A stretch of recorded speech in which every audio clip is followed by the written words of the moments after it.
28 অক্টোবরের মর্মান্তিক হত্যাকাণ্ড, যে হত্যাকাণ্ডের মাধ্যমে বাংলাদেশকে তার গণতান্ত্রিক অভিযাত্রাকে ছিনিয়ে নিয়ে স্বৈরতন্ত্র এবং ফ্যাসিবাদের দিকে ধাবিত করা হয়েছিল। সেই পল্টন হত্যাকাণ্ডের খুনি শেখ হাসিনা সহ তার দোসরদেরকে অবিলম্বে বিচারের আওতায় আনতে হবে। আমরা বলেছি যে মামলা আমরা করেছিলাম, সেই মামলা পুনরুজ্জীবিত করতে হবে।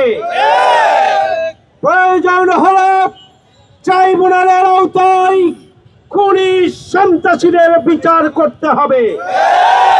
আমরা বারবার বলছি, সেই দিন যারা শহীদ হয়েছিলেন, আহত হয়েছিলেন, পঙ্গুত্ব বরণ করেছিলেন, তাদেরকে রাষ্ট্রের পক্ষ থেকে ক্ষতিপূরণ দিতে হবে।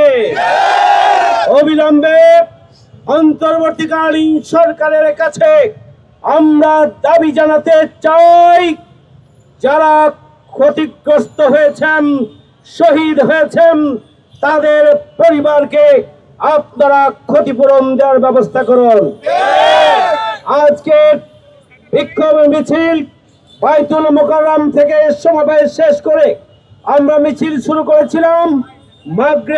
মাগরিবের আজান অত্যাসন্ন বিধায় আমরা আমাদের মিছিলের কর্মসূচি এখানেই সমাপ্তি ঘোষণা করছি।